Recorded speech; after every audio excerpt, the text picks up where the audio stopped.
Puji Tuhan, situasi pandemi semakin hari ya semakin membaik situasinya, dan di jalan-jalan sudah mulai padat dengan kendaraan, aktivitas sudah mulai lancar kembali. Ya, kita terus berdoa agar situasi pandemi ini sungguh-sungguh bisa segera berlalu dan kita bisa kembali beraktivitas dengan normal seperti hari-hari sebelum pandemi ini ada. Baik, mari kita buka Alkitab kita. Pagi ini terambil dari kitab Ulangan 32 ayat 44 sampai 47. Kita akan membaca firman Tuhan ini berbalasan. Kitab Ulangan pasal 32 ayat 44 sampai 47, demikian firman Tuhan. Lalu datanglah Musa bersama-sama dengan Yosua bin Nun dan menyampaikan ke telinga bangsa itu segala perkataannya yang tadi. Pak 5. Setelah Musa selesai menyampaikan segala perkataan itu kepada seluruh orang Israel, berkatalah ia kepada mereka, perhatikanlah segala perkataan yang kuperingatkan kepadamu pada hari ini, supaya kamu memerintahkannya kepada anak-anakmu untuk melakukan dengan setia segala perkataan hukum Taurat ini. 47. sebab perkataan ini bukanlah perkataan hamba bagimu, tetapi itulah hidupmu, dan dengan perkataan ini akanlah hidupmu minta tanah kemana kamu pergi, menyertai sungai Yordan untuk mendudukinya. Amin. Untuk firman Tuhan. Sidang jemaat yang dikasihi Tuhan Yesus Kristus. Ya. Tema renungan kita pada pagi ini yaitu generasi penyelamat, generasi pemenang. Generasi penyelamat, generasi pemenang. Ya. Tema Natal kita yaitu victory, kemenangan. Dan tema khotbah kita pada pagi ini adalah generasi penyelamat, generasi pemenang. Kita tadi membaca bersama-sama dalam satu perikop ini satu kisah sejarah bangsa Israel. Dimulai ayat 44 tadi, Musa muncul di hadapan bangsa Israel didampingi oleh Yosua. Yosua usianya pada saat itu masih muda. Musa sudah tua. Dan Tuhan tidak mengizinkan Musa memasuki tanah perjanjian Kanaan. Kenapa? Karena Musa pernah memberontak kepada Tuhan. Dan kalau kita membaca di dalam kitab Ulangan ini, pada akhirnya benar Musa tidak bisa masuk ke negeri Kanaan, tanah perjanjian, tanah yang dijanjikan Tuhan untuk umatnya. Musa hanya bisa melihat luas wilayah tanah perjanjian Kanaan itu melalui melihat dari atas puncak gunung Nebo. Musa yang sudah berjerih lelah demikian rupa sejak di Mesir sampai perjalanan di padang gurun dengan berbagai lika-liku, susah sulitnya hidup bersama rombongan bangsa Israel. Tapi pada akhirnya tidak bisa menikmati alam negeri perjanjian tanah Kanaan yang penuh limpah dengan susu dan madu, tanah yang subur dan makmur. Musa hanya bisa melihat dari kejauhan dari puncak pegunungan Nebo.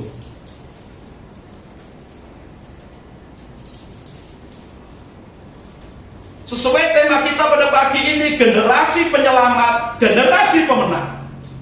Itu sungguhnya kita menunjuk, kita melihat kepada satu pribadi yang masih muda pada saat itu, yaitu Yosua. Tidak terbayangkan kalau andai kata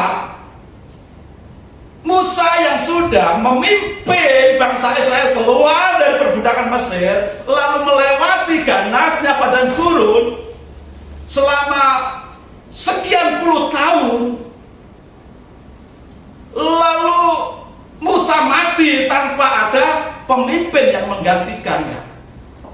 Sementara Musa mati misalkan karena tidak ada yang menggantikan, kematian Musa pun belum sampai di tanah perjanjian. Bangsa Israel, bangsa yang liar, yang tegar tengkuk, yang semaunya sendiri. Bisa dibayangkan kalau bangsa Israel tanpa pemimpin sepeninggal Musa. Walaupun tanah perjanjian sudah di depan mata, tinggal masuk saja, menyeberang Sungai Yordan. Tapi kalau tidak ada pemimpin yang menggantikan Musa, belum tentu bangsa Israel bisa masuk tanah perjanjian.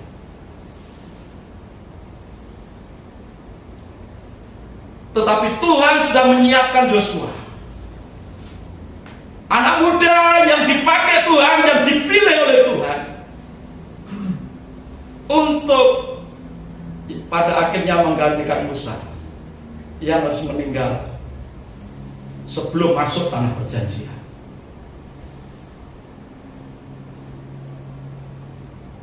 Hari ini kita juga membutuhkan pemimpin muda yang terpanggil untuk melayani Tuhan.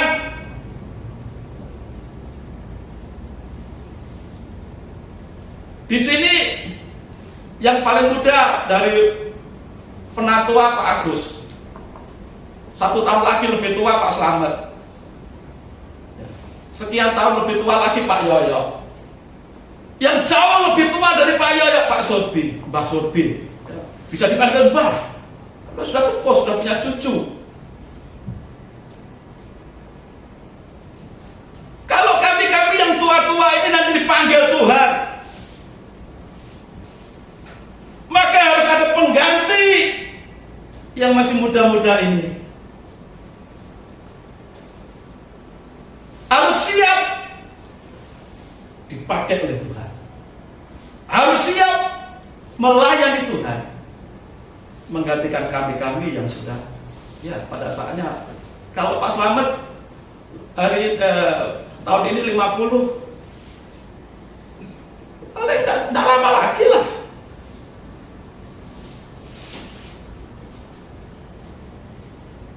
Tinggal menghitung. Nanti 10 tahun lagi entah masih kuat entah tidak juga tidak tahu. Maka seperti halnya Musa harus mendapatkan pengganti untuk membawa bangsa Israel masuk tanah perjanjian Kanaan. Maka umat Tuhan di zaman ini juga di GJP Lehem harus memiliki, harus mempunyai pengganti kami yang sudah seiring usia sudah dimakan usia ini.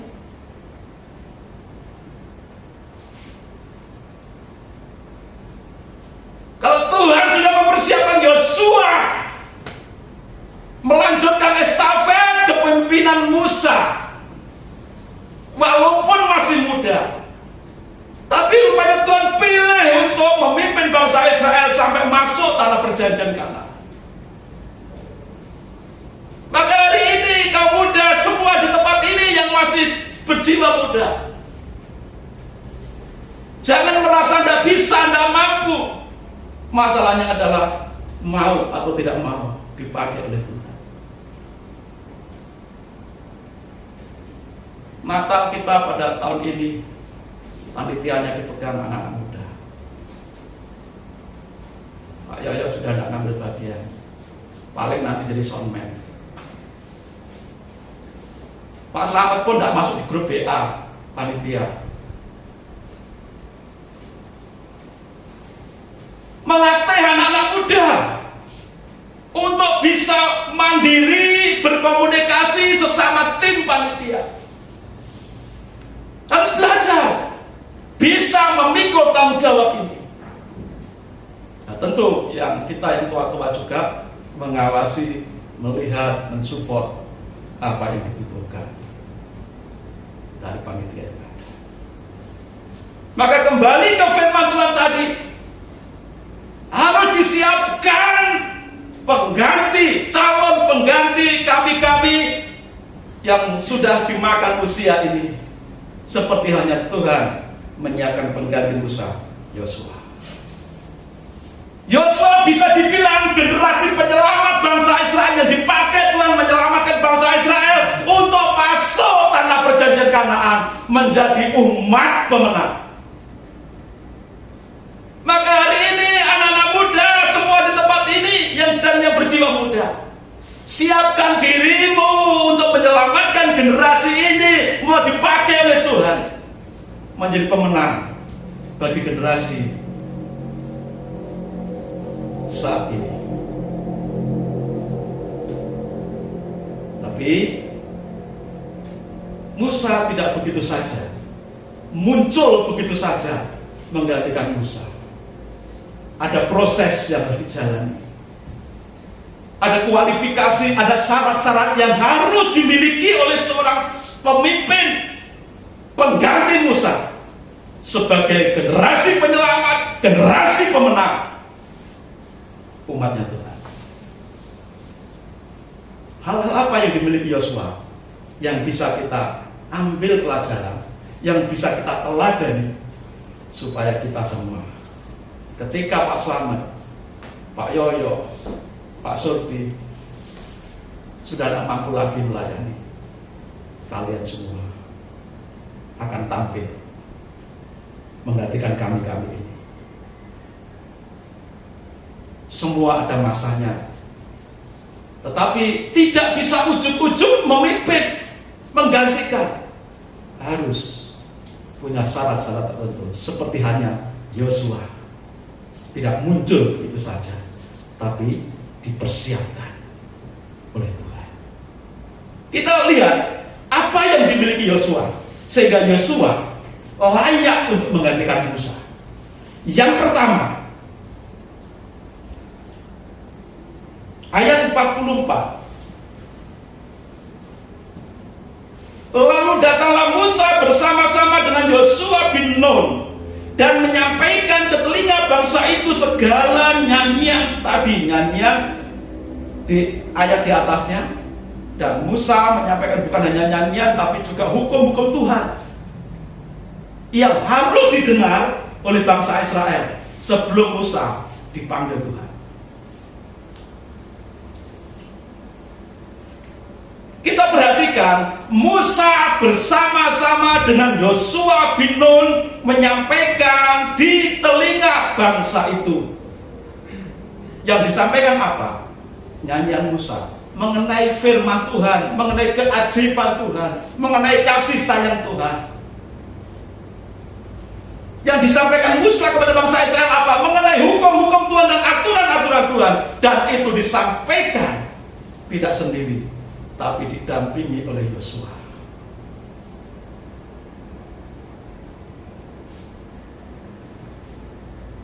Yosua diajak tampil di hadapan bangsa Israel untuk diperkenalkan kepada bangsa Israel.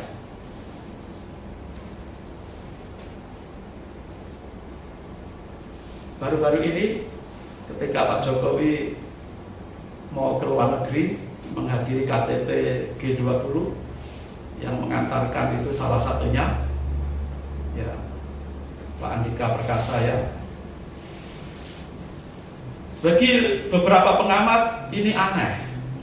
Biasanya yang mengantarkan presiden itu kan Panglima TNI. Ini Kepala Staf Angkatan Darat yang mengantarkan. Artinya apa? Berarti pengamat sudah bisa membaca. Oh, berarti kelak yang akan dipilih Pak Jokowi menggantikan Panglima TNI yang sudah waktunya pensiun, yaitu Bapak Andika Perkasa. Sama dengan peristiwa saat Musa mengajak Yosua tampil menyampaikan hukum-hukum Tuhan, menyampaikan firman Tuhan kepada bangsa Israel. Ini indikasi bahwa kalau Musa dipanggil Tuhan, yang menggantikan Musa adalah Yosua.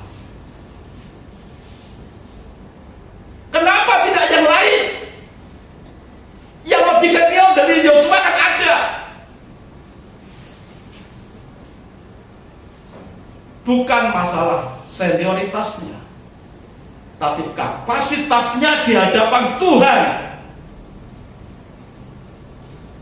Kalau sampai Yosua bisa berdiri sejajar di masa-masa terakhir, detik-detik terakhir kemunculan Musa di hadapan bangsa Israel, tentu karena Yosua punya satu hal yang tidak dimiliki oleh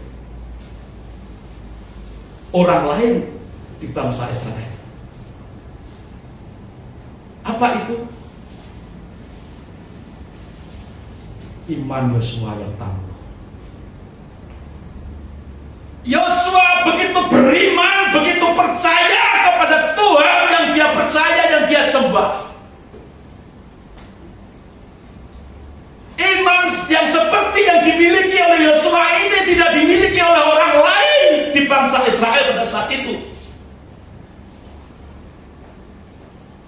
Ada satu pribadi yang namanya Kaleb.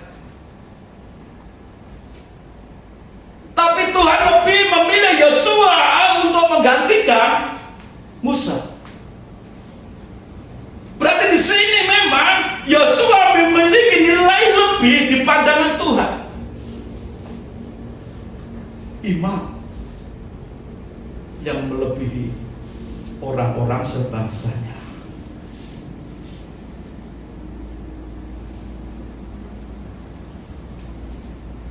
Yosua mendapatkan kesempatan menggantikan Musa karena Yosua memiliki iman yang sungguh, iman yang penuh, iman yang benar di hadapan Tuhan.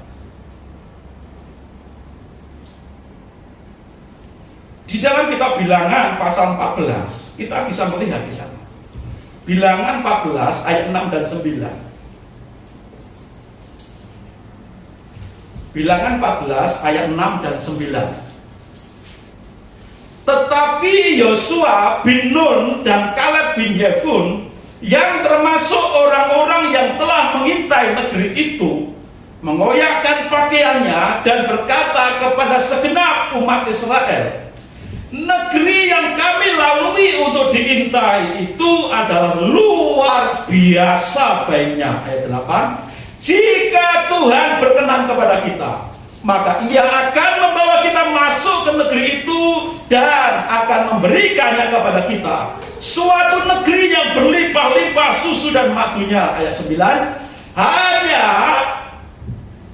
Hanya janganlah memberontak kepada Tuhan dan janganlah takut kepada bangsa negeri itu. Perhatikan ayat ini, sebab mereka akan kita telan habis.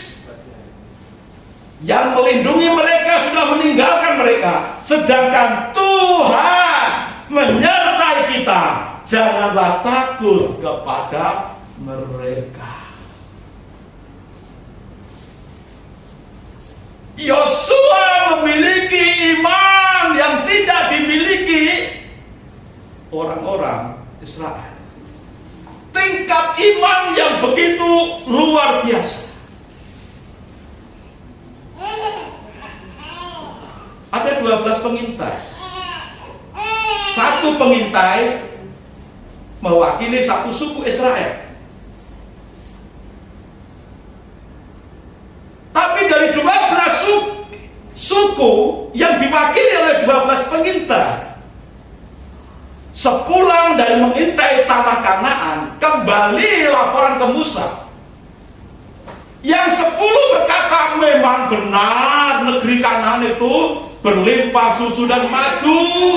Memang tanah Kanaan itu subur. Memang karena tanah Kanaan itu sangat menjanjikan. Cocok kalau kita tinggal di sana. Kata yang 10 pengintai itu. Tapi sayang, ya, penduduk Kanaan itu tinggi besar. Kita itu seperti semut di hadapan gajah.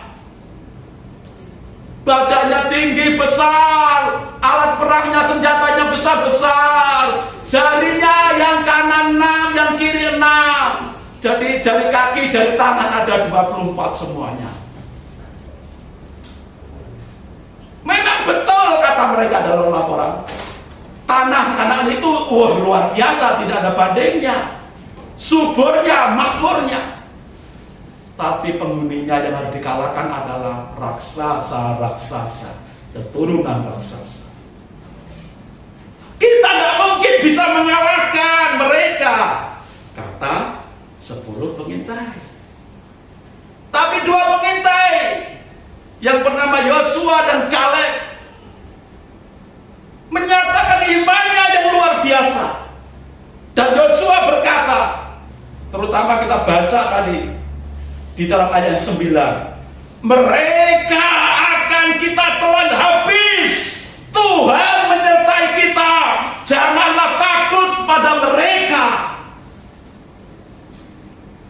Yosua, Kaleb melawan 10 temannya yang sama-sama mengintai, yang sama-sama melihat fakta di sana.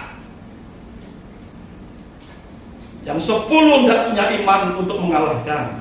Yang 2 orang, Yosua dan Kaleb, punya iman untuk bisa masuk menaklukkan tanah Kanaan. Mereka akan kita, bahasanya, mereka akan kita telan habis. Telan itu diulu, saudara, diuntal, ditelan. Tidak usah dikunyah. Makanlah, masuklah tuh. Masuklah kayak minum kapsul atau obat. Itu masuklah, itu ditelan. Mereka akan kita telan habis. Tuhan yang menyertai mereka sudah meninggalkan mereka, tapi Tuhan kita menyertai kita. Dia adalah Immanuel, Allah beserta dengan kita.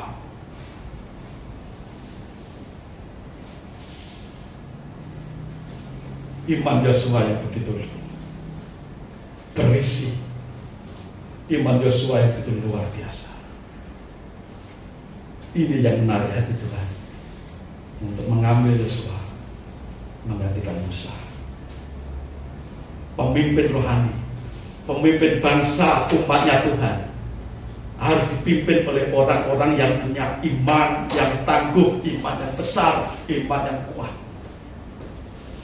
Karena tantangan begitu berat, tantangan begitu banyak, tantangan begitu besar, maka pemimpin umat Tuhan harus punya iman yang tangguh, iman yang besar menghadapi berbagai situasi keadaan yang ada. Yosua walaupun masih muda, punya iman yang kokoh, punya iman yang tangguh, punya iman yang padat berisi.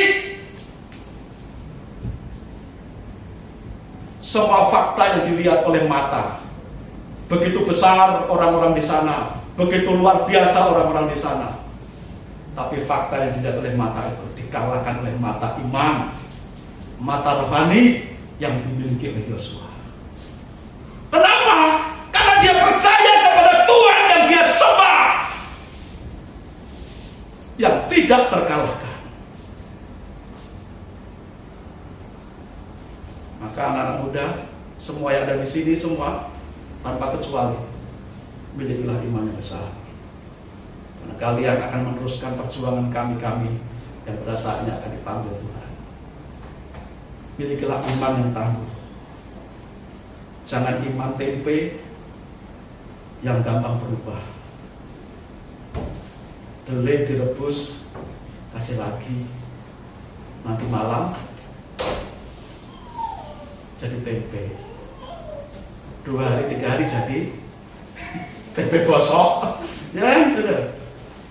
Jangan. Miliki iman yang kokoh. Imanmu jangan mau digeser oleh situasi apapun. Miliki iman yang kuat. Nah, kalianlah yang akan menggantikan kami ini. Kalian adalah generasi penyelamat, generasi pemenang. Ada banyak yang belum bisa kami kerjakan.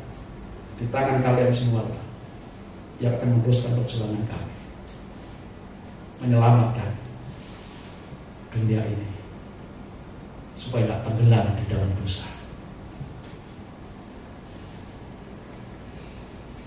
Yang kedua, selain Yosua memiliki iman yang besar, Yosua mau belajar dan mentaati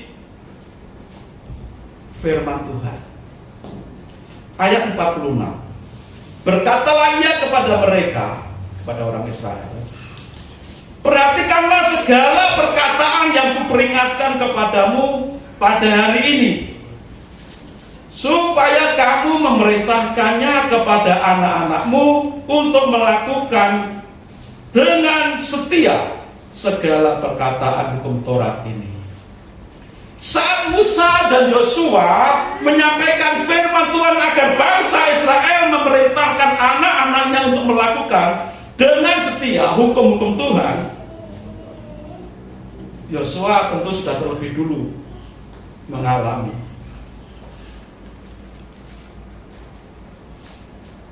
apa saudara Yosua?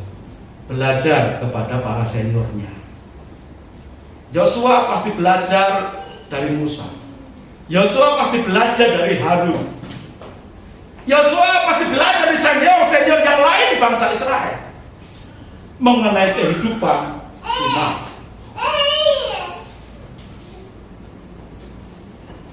Ingat, murid belum tentu kalah dengan gurunya. Apa bedanya guru dengan murid? Bedanya hanya kalau guru mengajarkan apa yang belum diketahui oleh murid.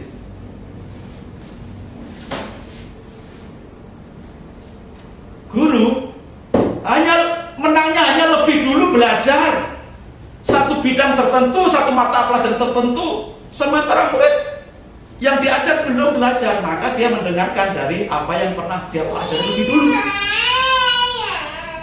Masalah hasil akhirnya belum tentu murid kalah dengan gurunya.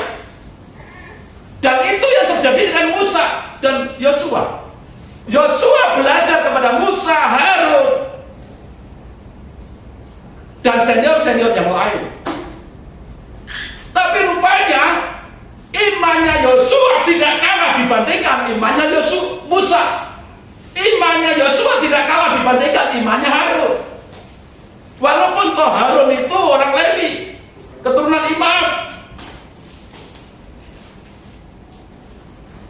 Walaupun toh Yosua itu bukan orang Lewi, Yosua dari suku Efraim. Tapi masalah iman, Yosua tidak kalah dengan senior-seniornya. Buktinya apa? Senior-seniornya yang seusia dengan Yosua, sekalipun seusia dengan Yosua dan yang lebih tua, semua mati di padang gurun, termasuk Musa. Yang seusia dengan Yosua hanya Kaleb dan keturunannya. Jadi imannya Yosua walaupun masih muda tidak kalah dengan guru-gurunya, dengan senior-seniornya. Di dalam Ulangan 1 ayat 38, Yosua bin Nun pelayanmu, dialah yang akan masuk ke sana, ke tanah perjanjian Kanaan. Berilah kepadanya semangat, sebab dialah yang akan memimpin orang Israel sampai mereka memiliki negeri itu. Jelas dikatakan dalam Ulangan 1 ayat 38, Yosua pelayanmu, beri semangat, beri ajaran. Berarti Musa dan senior-senior yang lain. Dikatakan Yosua itu pelayanmu.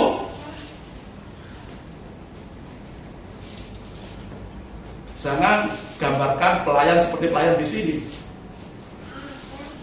Kalau dikatakan Yosua pelayan itu berarti Yosua memang melayani Musa dalam pengertian kebutuhan-kebutuhan apa yang diperlukan Musa itu Yosua yang menyiapkan.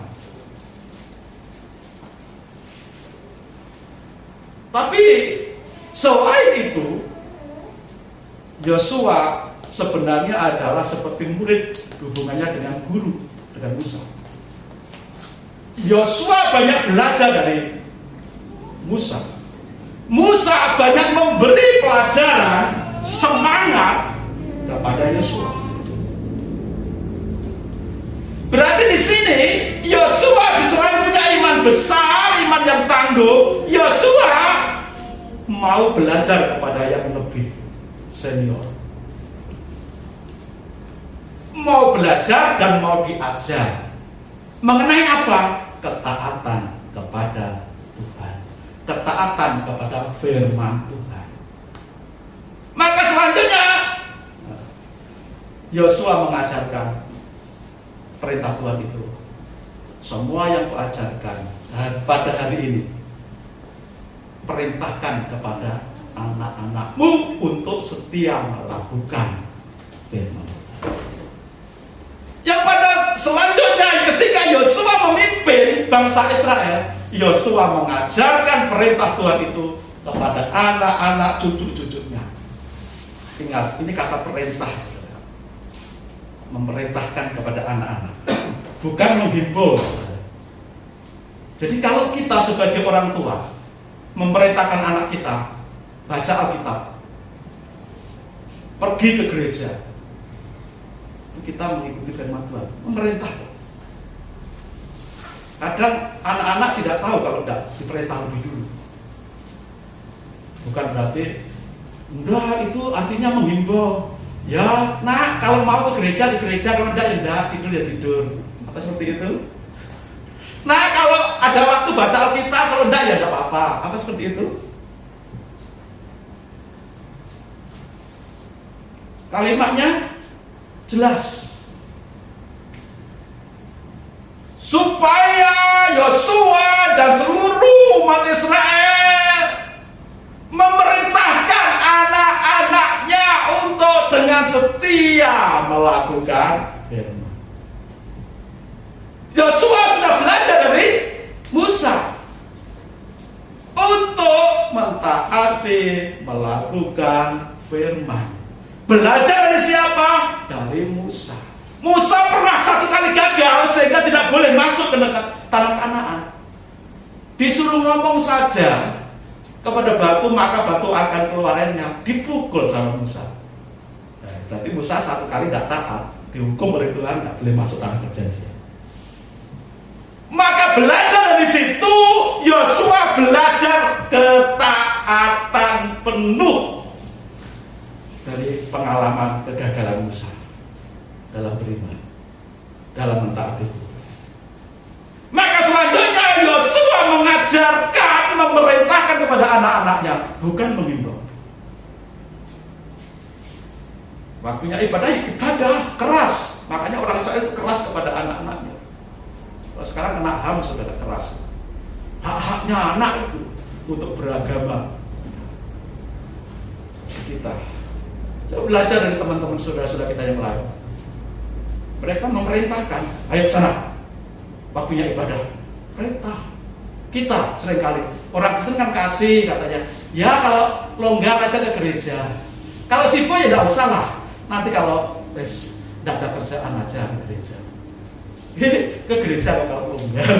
Melayani itu kalau ada waktu, kalau ada senggang. Tidak bisa, ini perintah.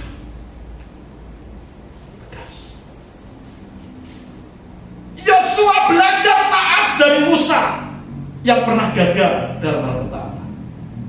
Maka dia berani memerintahkan kepada keluarganya, kepada anak-anaknya, kepada seluruh bangsa Israel harus taat. Pemimpin misalnya. generasi penyelamat, generasi pemenang. Kemenangan dimulai dari ketaatan kepada firman. Tidak ada kemenangan yang bisa kita capai tanpa kita tunduk kepada otoritas Tuhan. Kalaupun kita mendapatkan sepertinya kemenangan dan kemujuran di luar Tuhan, tanpa Tuhan, hati-hati seringkali itu menjebak kita untuk semakin jauh dengan Tuhan.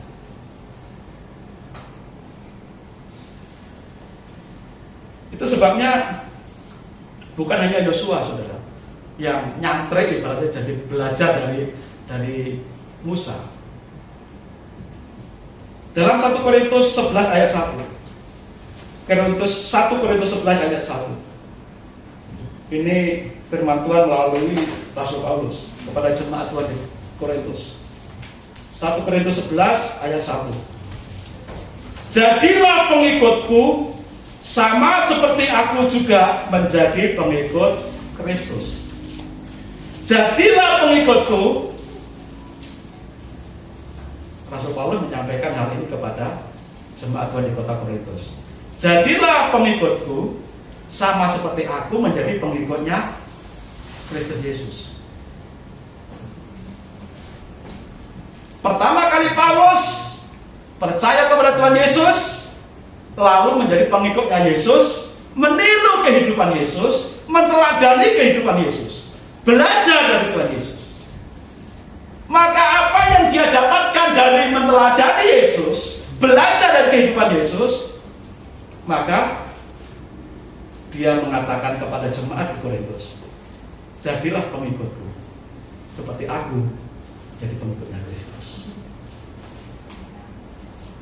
Inilah sistem pemuritan. Musa memuridkan Yosua, Yosua menjadi muridnya Musa. 12 murid Tuhan jadi muridnya Yesus. Sepeninggal Yesus, dipanggillah Paulus mendapatkan pelajaran khusus dari Tuhan Yesus.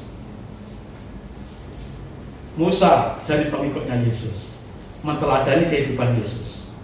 Maka dia mengatakan kepada jemaat-jemaat yang dilayaninya, jadilah pengikutku sama seperti aku menjadi pengikutnya Yesus. Di sini ada banyak teladan hamba-hamba Tuhan.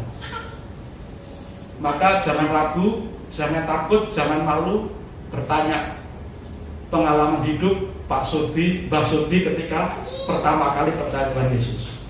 Tanyakan kepada Mbah Surdi, bagaimana pengalamannya ketika mengikut Tuhan pada saat masih muda.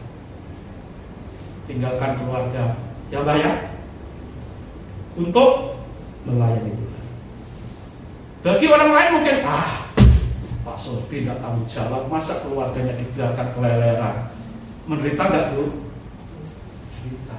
Tapi itu harga yang dibayar oleh seorang hamba Tuhan. Hamba Tuhan tidak harus jadi pendeta. Orang lain menyalahkan Pak Surdi, tapi ini panggilan Tuhan.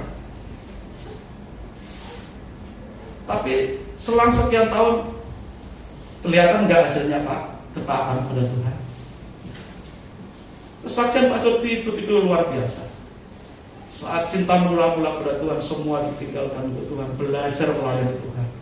Tidak tahu dulu gurunya siapa, ikut Mbah Momon kah atau siapa, saya tidak tahu. Yang jelas ketika percaya, aktif dalam pelayanan.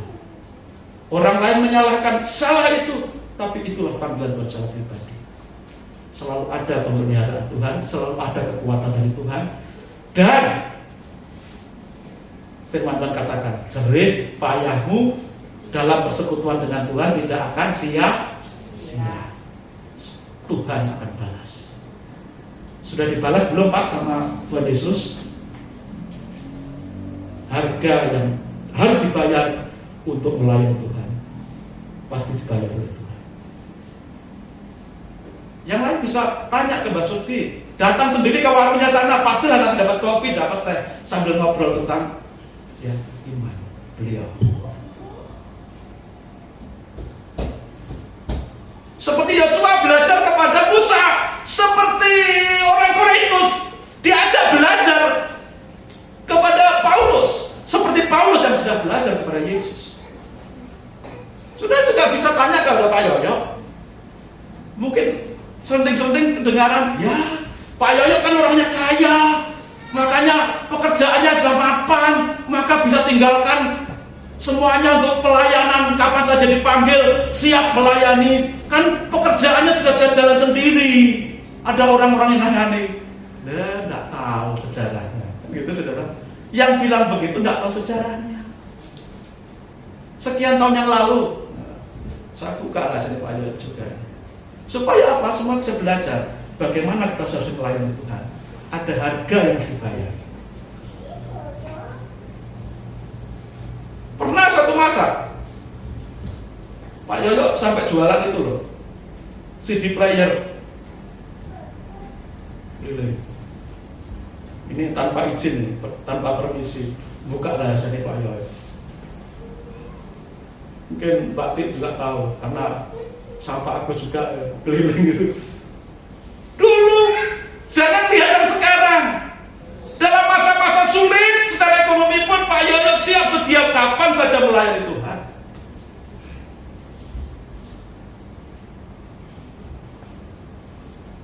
Bayar harga. Bukan sekali, 2 kali. Tapi saudara bisa belajar, tanya kepada Pak Yoyo, bagaimana saya melayani, bagaimana ceritanya dulu melayani. Apakah karena sudah kaya sekarang ini, apakah kaya sekarang sudah pekerjaan, sudah mapan, jalan sendiri, lalu bisa ditinggalkan melayani. Dulu sepedanya itu sepeda apa itu, Cina, apa namanya, Senek atau apa itu dulu. Keliling sampai jualan kipas sama Pak Agus di mana, ditangkap sama petugas kapal. Ada banyak cerita, tetapi dalam masa-masa sulit itu, kalau masalah pelayanan, benar-benar dibela, mau bayar harga.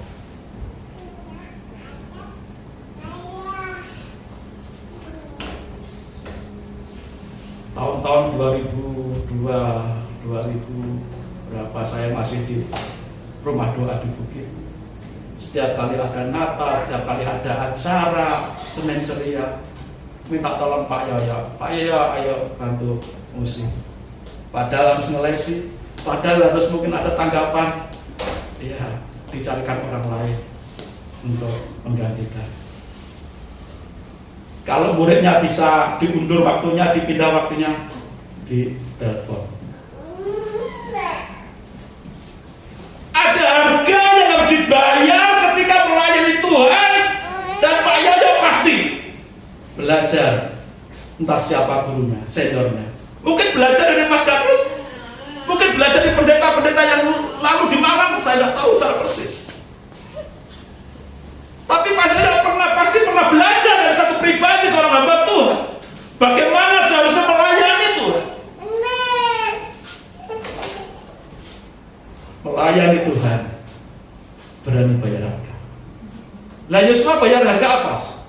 Yosua kalau kita baca dalam kitab Bilangan tadi, gara-gara ngomong, itu kita akan telan habis mereka semuanya. Tuhan mereka tinggalkan mereka, Tuhan kita menyertai kita. Gara-gara ngomong gitu, mereka mau dilempari oleh bangsa Israel dengan bayar harga sudah. Mempertahankan iman, mempertahankan ketaatan, siap dilempari batu.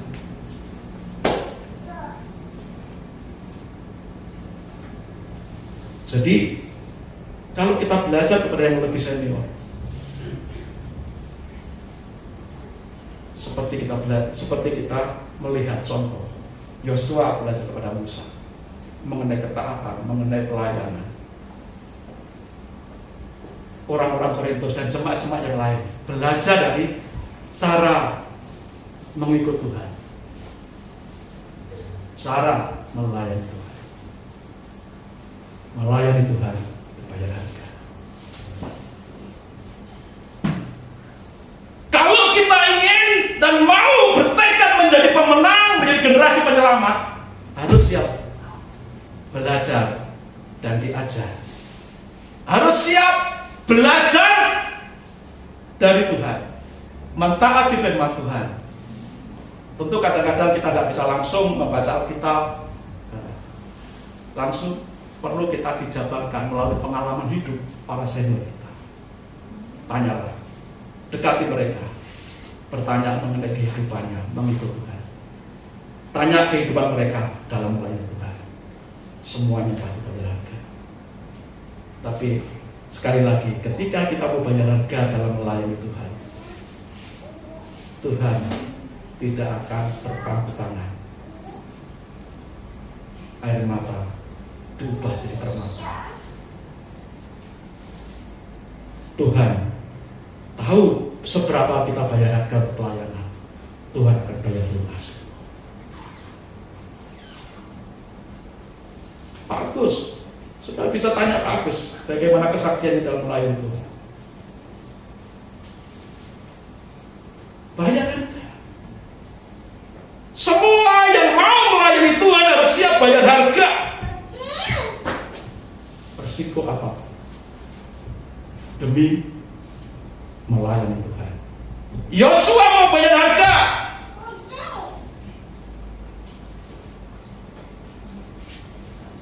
Mau belajar. Kemauan untuk belajar dari senior itu tidak semua orang mau. Kadang-kadang ketika kita beri kesaksian tentang pengalaman kita ikut Tuhan, pengalaman kita melayani Tuhan, malah kok banding-bandingkan saya dengan dia. Bukan membandingkan, tapi ayo kita sharing, sama-sama belajar melayani Tuhan, sama-sama belajar mengikut Tuhan. Karena disinilah, makanya di Alkitab ini selalu ada istilah pemuritan, pengikut. Kristen itu kan dari kata sebenarnya pengikut Kristus. Orang-orang Makedonia yang pertama kali disebut Kristen.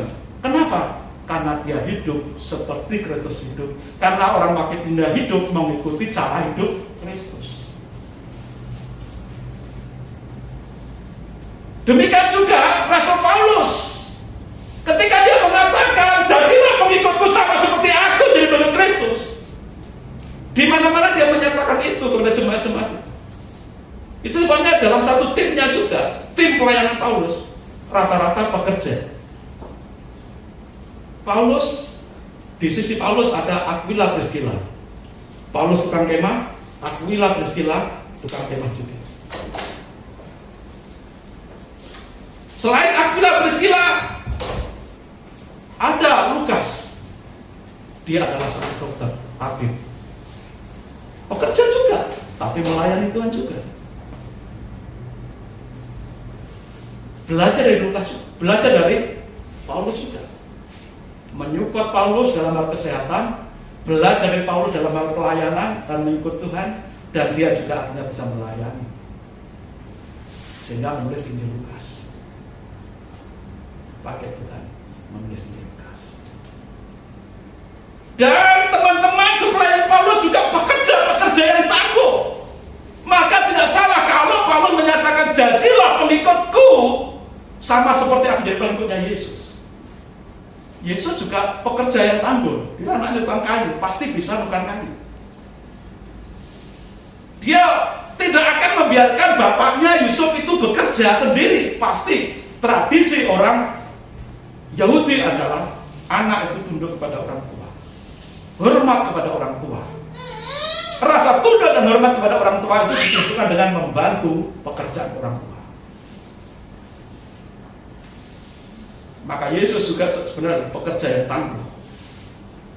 Maka tidak heran Paulus, salah satu muridnya, di kemudian hari juga pekerja yang tangguh. Pengikut Paulus ada Aquila Priscilla, ada Lukas, ada yang lain-lain, ada pekerja-pekerja yang tangguh. Di dalam mengerjakan pekerjaannya,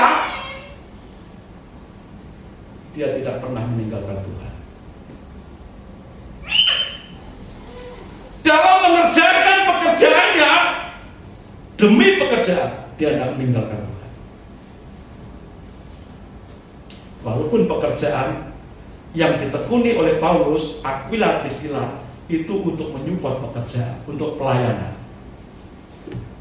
menulis Alkitab Perjanjian Baru ada 27, separuh lebih ditulis oleh Rasul Paulus dengan biaya sendiri. Uang dari mana? Bukan uang persembahan, tapi uang hasil kerja. Perjalanan Paulus misi lokal Israel sampai antar negara, sampai antar benua. Biaya dari mana? Hasil kerja jadi tukang kemah. Mendirikan banyak jemaat, hasil dari mana? Hasil dari kerja jadi tukang kemah. Walaupun pekerjaannya itu menyupport pelayanan, tapi Paulus tidak berani meninggalkan pelayanan demi pekerjaan. Ini yang mesti kita pelajari. Kalau Paulus menyatakan jadilah pengikutku sama seperti aku jadi pengikut Kristus, maka kita harus mengerti hal ini. Sama seperti Yosua jadi pengikutnya Musa, maka Yosua memerintahkan kepada anak-anak dan cucu-cucunya seluruh bangsa Israel untuk menjadi pengikutnya, taat, karena yang diperintahkan Yosua adalah firman Tuhan. Maka mari kita belajar. Kalian generasi penyelamat, generasi pemenang. Belajarlah dari para senior, belajarlah dari Tuhan untuk mentaati Tuhan. Yang ketiga, Yosua sungguh-sungguh percaya bahwa firman Tuhan adalah kehidupannya. Ayatnya di mana? Ayat 47.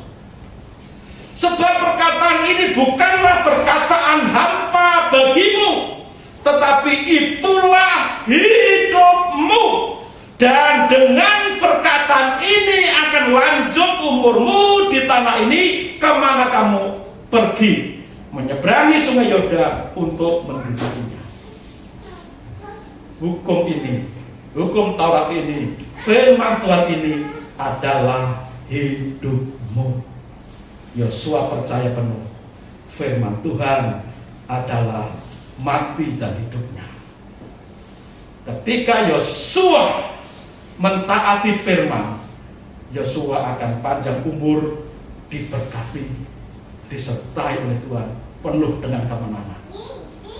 Ketika Yosua tidak mentaati firman Tuhan, Yosua akan kalah dan mengalami masa-masa sulit, tidak disertai oleh Tuhan.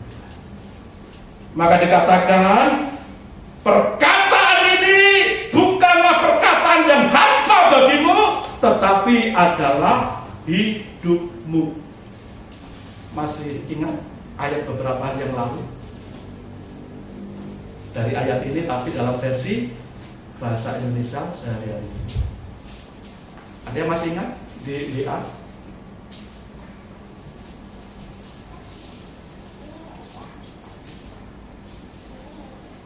Firman Tuhan adalah hidupmu. Hukum Tuhan adalah hidupmu.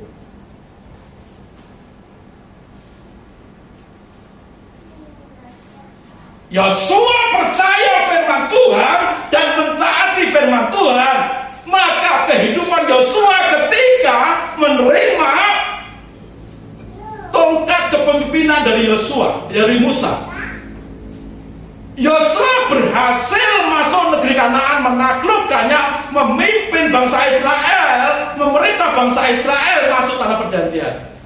Karena mentaati, karena percaya kepada firman. Dan benar ketika firman itu dipercaya dan ditaati, Yesaya diberkati, panjang umur.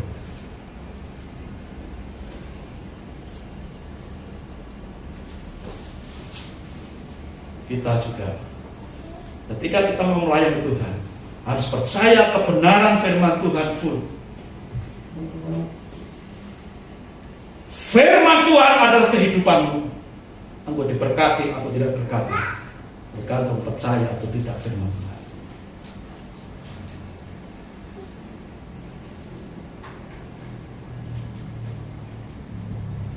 Di dalam Ulangan 8 ayat 3, berkata demikian.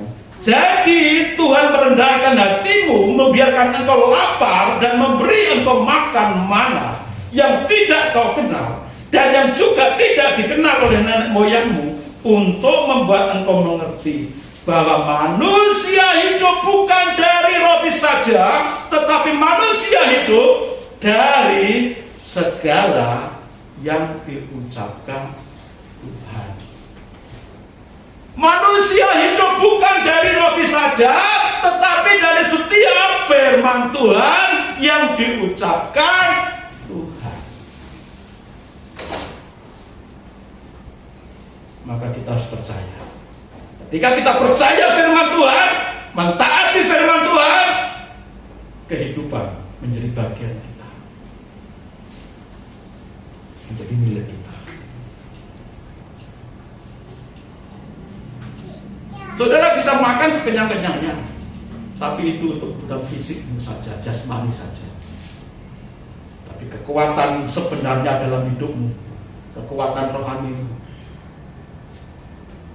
hanya bisa dipuaskan, dikuatkan oleh firman Tuhan. Dan apa yang bersifat materi itu bisa diadakan karena firman Tuhan.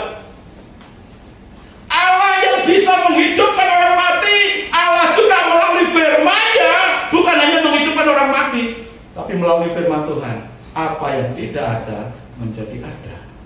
Ketika kita percaya firman Tuhan, maka walaupun saat ini sepertinya tidak ada pertolongan, sepertinya tidak ada harapan secara logika, secara yang kelihatan di mata, tapi kalau kau percaya firman Tuhan, katakan, firman Tuhan adalah hidupmu.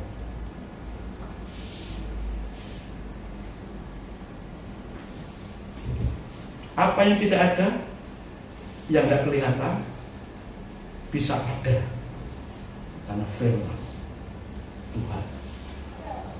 Yosua percaya kepada firman, menunjukkan betapa dia beriman, percaya penuh kepada yang punya firman. Yang punya firman adalah Tuhan, pencipta langit dan bumi. Maka seperti apa yang dikatakan Yosua tadi, kita akan menelan mereka habis, dan terjadilah Kanaan bisa dikalahkan. Imannya yang besar, dan dia percaya kepada kuasa firman itu.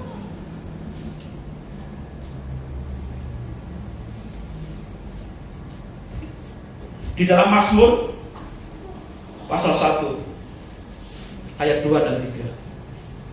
Mazmur 1 ayat 2 dan 3. Silakan yang punya suara keras, lantang untuk membacakannya. Mazmur 1 ayat 2 dan 3.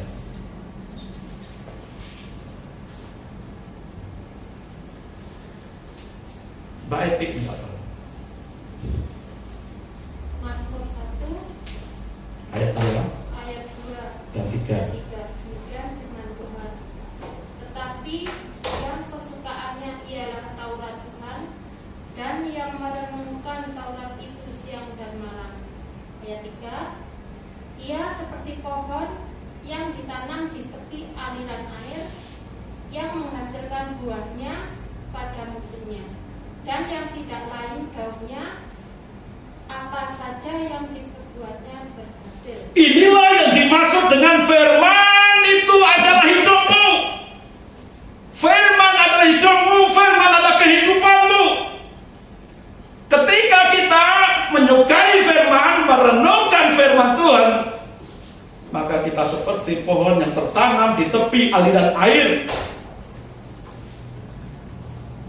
yang tidak akan layu daunnya, yang tidak akan kering, yang tidak akan berguguran, yang akan berbuah pada musimnya, dan apa saja yang dibuat hasil. Apa saja yang dibuat hasil. Pegang firman Tuhan ini, karena firman Tuhan adalah hidupmu, keberhasilanmu, keberkatanmu. Firman Tuhan adalah kunci kemenanganmu.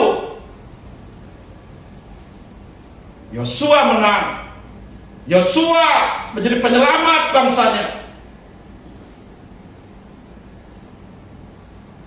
Karena percaya kepada firman yang adalah kehidupan. Ketika kita percaya kepada firman Tuhan, maka kita hidup. Karena firman adalah hidup kita. Napasmu, ingatanmu, kekuatanmu ada di dalam firman Tuhan. Hai generasi pemenang, hai generasi penyelamat di GKJ Bethlehem. Milikilah iman seperti Yosua. Milikilah kemauan untuk belajar dan mentaati firman Tuhan daripada senior. Hai anak-anak Tuhan di GKJ Bethlehem, andalkanlah firman Tuhan, karena firman adalah kehidupan. Firman bukan perkataan kosong, perkataan hampa. Firman Tuhan adalah kehidupanmu.